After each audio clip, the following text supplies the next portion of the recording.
अध्याय 16।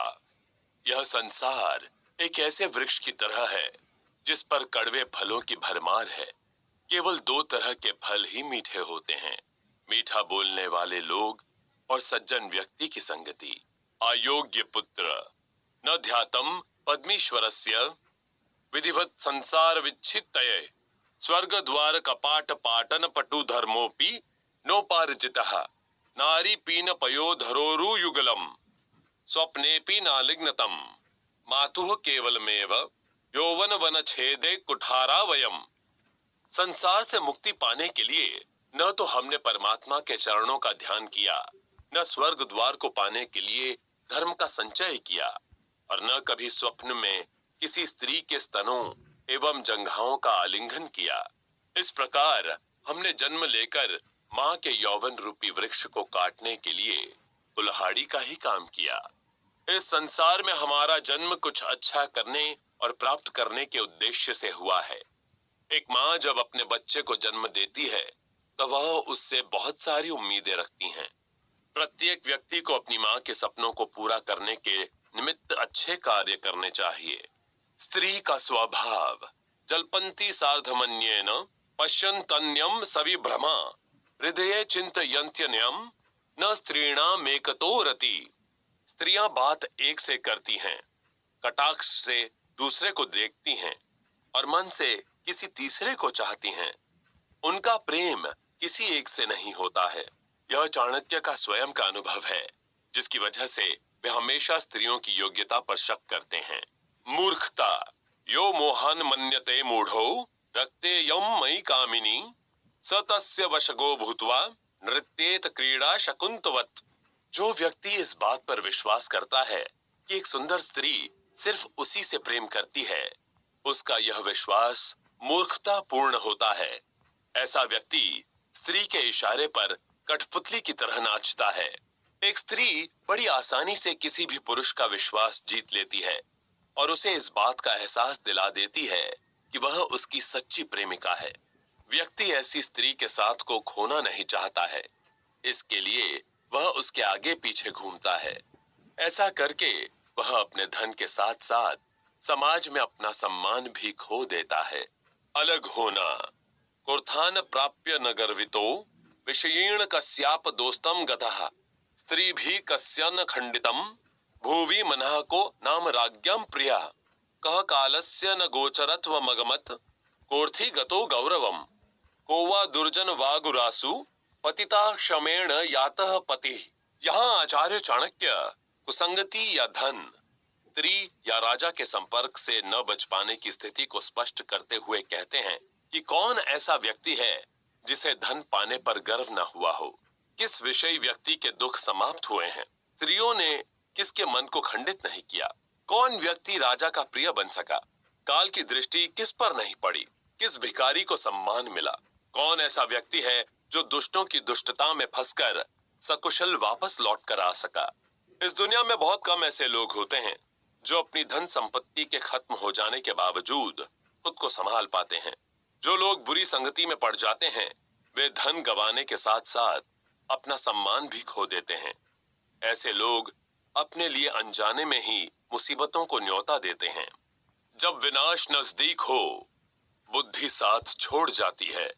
न निर्मितः केन न दृष्ट पूर्व न श्रूयते हेममय कृण्ज्ञा तथापि तृष्णा रघुनंदनस्य विनाश काले विपरीत बुद्धि। आचार्य चाणक्य विनाश आने पर बुद्धि साथ छोड़ देती है कि उक्ति को स्पष्ट करते हुए कहते हैं कि सोने का हिरण न तो किसी ने बनाया, न किसी ने उसे देखा, और न यह सुनने में आता है कि हिरण सोने का भी होता है। फिर भी रघुनंदन की तृष्णा तो देखिए। वास्तव में विनाश आने पर बुद्धि विपरीत हो जाती है। जब श्री राम बुरे समय में अपने ऊपर आने वाले संकट को समझ नहीं पाए तो फिर साधारण व्यक्ति की बात ही क्या है। महानता गुणेरुत्तम मताम याति नौचे रासन संस्थिता प्रासाद शिखरस्थोपि काकः किं गरुड़ायते। आचार्य चाणक्य गुणों की महत्ता बताते हुए कहते हैं कि गुणों से ही मनुष्य बड़ा बनता है, न कि किसी ऊंचे स्थान पर बैठ जाने से। राजमहल के शिखर पर बैठ जाने पर भी कौवा गरुड़ नहीं बन जाता। एक व्यक्ति किसी ऊंचे पद पर बैठकर खुद को महान नहीं बना सकता है। किसी भी व्यक्ति के चरित्र में नैतिकता का भाव होना ही उसे महान बनाता है। अच्छे गुणों का हमेशा सम्मान होता है। गुणा सर्वत्र पूज्यन्ते न महत्योपि संपदः पूर्णेन्दु किम तथा वंद्यो निष्कलंको यथा कृशः। गुण ही सर्वत्र पूजे जाते हैं। धन अत्यधिक होने पर भी सब जगह नहीं पूजा जाता है। क्या पूर्ण चंद्रमा की संसार में वही वंदना होती है जैसी क्षीण चंद्रमा की होती है? पूर्ण चंद्रमा भरपूर रोशनी देता है, लेकिन उसमें दाग होने के कारण वह ज्यादा आकर्षक नहीं दिखता है। ठीक इसी तरह अगर किसी व्यक्ति का चरित्र बेदाग हो तो उसे सब जगह सम्मान की दृष्टि से देखा जाता है। आत्म प्रशंसा व्यर्थ है। पर प्रोक्त गुणों यस्तु निर्गुणोपि गुणी भवेत् इंद्रोपि लघुताम याति स्वयं प्रख्यापितैर गुणे। अपनी प्रशंसा स्वयं करने की प्रवृत्ति पर टिप्पणी करते हुए आचार्य चाणक्य कहते हैं कि दूसरे व्यक्ति यदि गुणी व्यक्ति की प्रशंसा करें तो वह बड़ा हो जाता है। अपनी प्रशंसा स्वयं करने पर इंद्र भी छोटे हो जाते हैं। यदि किसी भी व्यक्ति की दूसरे लोग प्रशंसा करें तो वह प्रशंसनीय होता है, लेकिन यदि वह अपनी प्रशंसा खुद ही करने लगे तो आलोचना का पात्र बनता है। प्रतिभा और ललित कलाओं को प्रोत्साहित करें। विवेकीन मनु प्राप्ता गुणा यान्ति मनोज्ञताम सुतराम रत्नमाभाति चामी कर नियोजितम। आचार्य चाणक्य गुण और स्थान के संदर्भ में चर्चा करते हुए कहते हैं कि गुण भी योग्य व विवेकशील व्यक्ति के पास जाकर ही सुंदर लगता है, क्योंकि सोने में जड़े जाने पर ही रत्न भी सुंदर लगता है। एक व्यक्ति को हमेशा अपने गुणों को बाहर लाना चाहिए। अगर उसने अपने भीतर के गुणों का अच्छी तरह से इस्तेमाल किया हो तो ऐसा व्यक्ति किसी रत्न के समान बन जाता है। सहयोग का महत्व।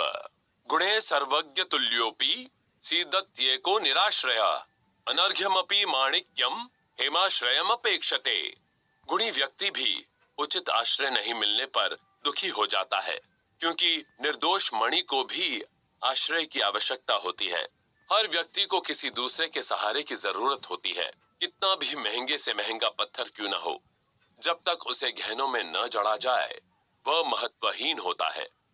ठीक इसी तरह से एक गुणी व्यक्ति का गुण तभी परखा जाता है जब उसे समाज का सहयोग मिलता है। अवांछनीय धन। अतिक्लेशेन ये चार्था धर्मस्याति क्रमेण तु शत्रुणाम प्रणिपातेन ते ह्यर्था मा भवन्तु मे। यहाँ आचार्य चाणक्य अनुचित धन का तिरस्कार करते हुए कहते हैं कि दूसरे को दुखी करके, अधर्म करके या शत्रुओं की शरण से मिला धन मुझे प्राप्त न हो। किसी भी व्यक्ति को धन परिश्रम पूर्वक और अच्छे काम करके कमाना चाहिए। उचित ढंग से कमाया हुआ धन जीवन पर्यंत पास में रहता है, लेकिन बुरे कर्मों से कमाया हुआ धन किसी के लिए भी फायदेमंद नहीं होता है और हमेशा मन पर एक बोझ की तरह बना रहता है। आदर्श धन। किम तया क्रियते लक्ष्म्या या वधुरीव केवला या तु वेश्ये वसा मान्या पथि कैरपि बुझ्यते। आचार्य चाणक्य कहते हैं कि वधु के समान घर के अंदर बंद रहने वाली लक्ष्मी किसी के काम नहीं आती है। जिस लक्ष्मी का वैश्य के समान सभी भोग करते हैं, ऐसी लक्ष्मी भी किस काम की। जिस धन को समाज सुधार में खर्च किया जाए वही धन आदर्श धन है। अगर धन को किसी एक ही व्यक्ति के पास रोक कर रख दिया जाए तो वह बेकार है। इसका इस्तेमाल दूसरों की भलाई में करना चाहिए। स्थायी असंतुष्टि। धनेषु जीवित व्येषु स्त्रीषु चाहार कर्मसु अतृप्ता प्राणिनः सर्वे याता यास्यन्ति यान्ति च। सभी प्राणी धन, जीवन, स्त्री तथा भोजन से सदा अतृप्त रहकर संसार से चले गए, जा रहे हैं और चले जाएंगे। आशय यह है कि धन, जीवन, स्त्री तथा भोजन की इच्छा कभी पूरी नहीं होती। इनकी चाह सदा बनी रहती है। इसी चाह को लेकर दुनिया के लोग मरते आए हैं, मर रहे हैं तथा आने वाले समय में भी ऐसा ही होता रहेगा। सार्थक दान। क्षीयन्ते सर्वदानानि यज्ञ होम बलि क्रिया न शीयते पात्र दानम भयम सर्वदेही नाम। आचार्य चाणक्य कहते हैं कि सभी यज्ञ, दान, बलि आदि नष्ट हो जाते हैं, किंतु सुपात्र को दिया गया दान तथा अभय दान का फल नष्ट नहीं होता। केवल दान और अनुष्ठान ही प्रभावी नहीं होते हैं, इसे सही व्यक्ति को देना भी उतना ही महत्वपूर्ण होता है। इसलिए सभी जीवित प्राणियों को प्रेम और स्नेह देना चाहिए। भीख मांगना गलत है।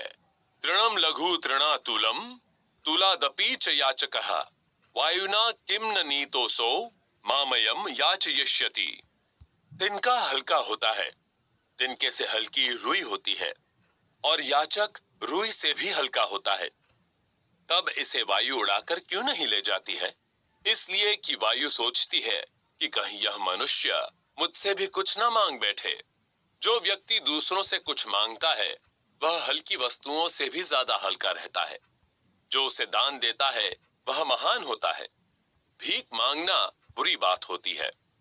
जो व्यक्ति किसी से भीख मांगता है समाज में उसकी कुछ भी इज्जत नहीं होती है। अपमान सबसे बड़ा दुख। वरम प्राण परित्यागो मान भंगे न जीवनात् प्राण त्यागे क्षणं दुखम मान भंगे दिने दिने। अपना सम्मान खोकर जीने से अच्छा मर जाना है। मृत्यु दुखदाई याद होती है, जबकि जिस व्यक्ति का अपमान होता है वह वास्तव में मरने से पहले बार बार मरता है। प्रत्येक व्यक्ति को अपना सिर ऊंचा उठाकर सम्मान पूर्वक जीवित रहना चाहिए। अपमान मृत्यु का सामना करने के बराबर है। ऐसा व्यक्ति हमेशा असंतुष्टि में ही जीता है। मधुर वाणी। प्रिय वाक्य प्रदानेन सर्वे तुष्यन्ति जन्तवः तस्मात् देव वक्तव्यम वचने का दरिद्रता। प्रिय व मधुर वाणी बोलने से सभी मनुष्य संतुष्ट हो जाते हैं, अतः प्रत्येक व्यक्ति को मधुर ही बोलना चाहिए। वचनों का गरीब कोई नहीं होता। मीठी जुबान और अच्छा व्यवहार आपको सर्वप्रिय बनाता है। इसलिए प्रत्येक व्यक्ति को अपने अंदर ऐसी आदतें विकसित करनी चाहिए। सज्जनों की संगति। संसार कटु वृक्षस्य द्वे फले अमृतोपमे सुभाषितम च सुस्वादु संगति सुजने जने। आचार्य चाणक्य कहते हैं कि संसार रूपी वृक्ष के अमृत समान दो फल हैं, सुंदर बोलना तथा सज्जनों की संगति करना। संसार में बहुत सारी कड़वाहटें हैं, जैसे अनैतिकता, पाप, बुरी आदतें और दुष्टता। इन सारी बातों के बावजूद सज्जन व्यक्तियों की संगति और मीठे बोल ऐसी चीजें हैं जिन्हें अपनाकर जीवन की सारी कड़वाहटों को भुलाकर प्रसन्नता पूर्वक जीने का निर्वाह कर सकते हैं। अच्छे कार्य। जन्म जन्मन्यभ्यस्तम यद दानम अध्ययनम तपः तनैवाभ्यास योगेन तदेवाभ्यस्यते पुनः। आचार्य चाणक्य कहते हैं कि जन्म जन्म तक अभ्यास करने पर ही मनुष्य को दान, अध्ययन और तप प्राप्त होते हैं। इसी अभ्यास में प्राणी बार बार इन्हें करता है। अच्छे कार्यों के लिए अच्छी शुरुआत की जरूरत होती है। जो व्यक्ति ऐसे पथ पर चलता है जीवन के अंत में उसे मोक्ष प्राप्त होता है। शिक्षा एवं धन का इस्तेमाल। पुस्तकेषु च या विद्या परहस्तेषु युद्धनम उत्पन्नेषु च कार्येषु न सा विद्या न तद्धनम। आचार्य चाणक्य समय पर काम न आने वालों के बारे में बताते हुए कहते हैं कि जो विद्या पुस्तक में ही है और जो धन दूसरों के हाथ में चला गया है, ये दोनों चीजें समय पर काम नहीं आती। पुस्तकों से प्राप्त ज्ञान का सही समय पर इस्तेमाल करना चाहिए। सच्चा धन वही है जो अपनी मेहनत से इकट्ठा किया गया हो। वास्तव में जरूरत पड़ने पर यही धन काम में आता है। अपने धन को अगर आपने किसी दूसरे को दे दिया तो जरूरत के समय आप उसका इस्तेमाल नहीं कर सकते हैं।